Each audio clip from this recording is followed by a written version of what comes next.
Hello everyone, welcome once again. This is Prince, and today we are going to start a brand new series that is Playwright with TypeScript. Playwright is getting popular day by day in the market, and most of the organizations are now migrating from Selenium to Playwright. And whatever the new project that are getting started, they are also getting started in Playwright.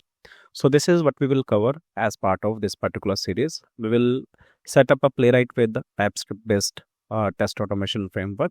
Then we will perform different interaction with browser. We'll talk about the capabilities of Playwright step by step. And later we will cover API automation using the request library of Playwright. So without further delay, let us move on. So what is Playwright? So unlike Selenium, this is not a library. This is the entire framework. So you will soon understand why we call it a framework, because when we will set it up, so it will create the entire skeleton, so which is like a framework. So it is a framework for web automation. It enables reliable end-to-end testing for modern web applications where Selenium struggles, because modern web applications are JS heavy applications. So this is where the Selenium test cases become flaky, and this is where Playwright works well. Also, it supports cross-browser testing from day one using single API. What does it mean? Meaning we don't need to write some configuration to perform the execution against different browsers. It automatically happens with some configurations. Then it supports mobile emulation as well. And it is available in multiple languages, meaning it has multiple flavors. We can use Playwright with Java, Playwright with TypeScript, JavaScript, Python, and .NET. The one that we are going to cover is Playwright with TypeScript, because this is trending in the market. And as per my understanding, Playwright itself is developed in TypeScript. Playwright has its own test runner. So if we work with the Selenium, then we need either JUnit runner or TestNG runner. But in this case, Playwright has its own runner.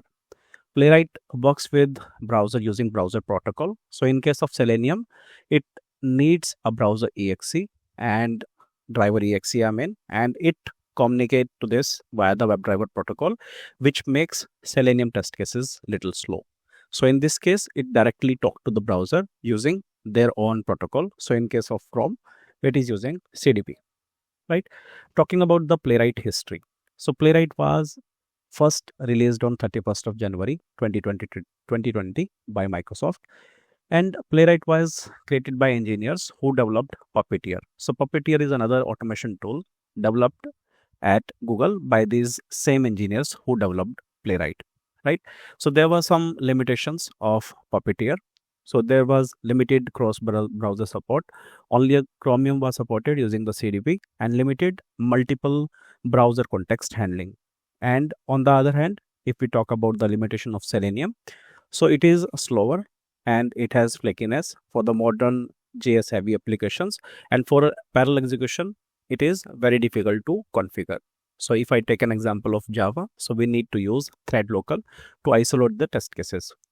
So this is what these developers were thinking. So they were looking for a solution which should be fast, like Puppeteer, should support cross-browser automation from day one, and the test cases should be isolated so that parallel execution can be taken care, auto-wait to avoid flakiness, and unified API, as we just discussed, for cross-browser automation, right? Now this is the Playwright architecture diagram.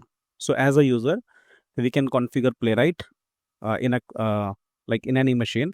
So client could be it could be JS based, PS based, meaning different libraries, right? So Playwright library I'm talking about. So when we execute the test cases, this is where the Playwright test runner come into the picture, and it talk to different browser using the protocol. So these are the browser protocol CDP. For Chrome, there is a CDP protocol available, and it executes the test cases against the Chrome for testing browser.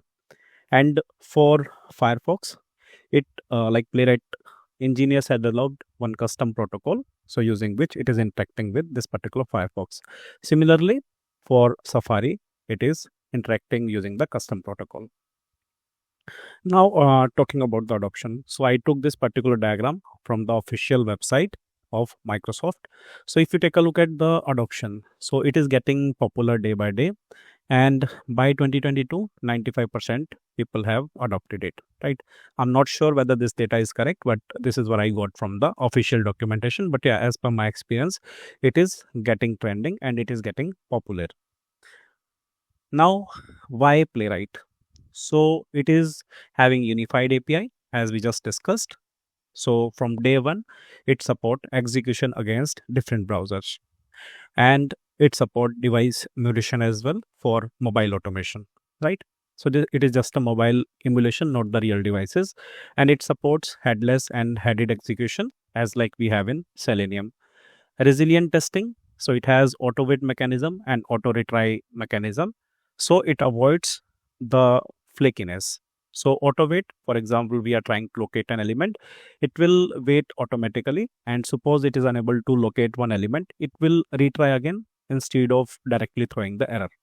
Test isolation, so we have different fixtures, so it provide different isolated browser context, so two test cases cannot interfere. And for debugging purpose, there is a tracing, screenshot, video recording, and time travel, which makes debugging easy. Then it has very less configuration. We don't need to write custom retry logic. We have a retry logic within the configuration, and parallel execution is supported by one configuration file, which is automatically created when we initially set up the Playwright framework. Then different browsers we don't need to install, it automatically download. We need to write one command, and Playwright download its own browser. And for reporting also, we don't need to do much configuration, right? Everything can be done from one configuration file. Powerful tooling, so Playwright comes with powerful tooling as well. It has code gen, using which we can generate the test cases. It has inspector and trace viewer. Also there is one extension in Visual Studio Code that also we will cover, right? So Playwright communicate directly with the browser engines. So if you will take a look at this, we are talking about Chromium, WebKit, and Firefox. Chromium is a engine for Chrome and Edge. WebKit is a engine for Safari, and Firefox, for Firefox there is a 𝐏𝐥𝐻 driver, I believe. 𝐏𝐿 is the engine, right? And then as it is directly communicating with browsers, browser engines, so it makes it fast. So there is no intermediary, as like in case of Selenium, we have WebDriver, and WebDriver communicate to the browser via the driver exe. Also in Playwright, the most important thing is the setup is very easy. So when you will set up the Playwright, it will be quickly set up with few clicks.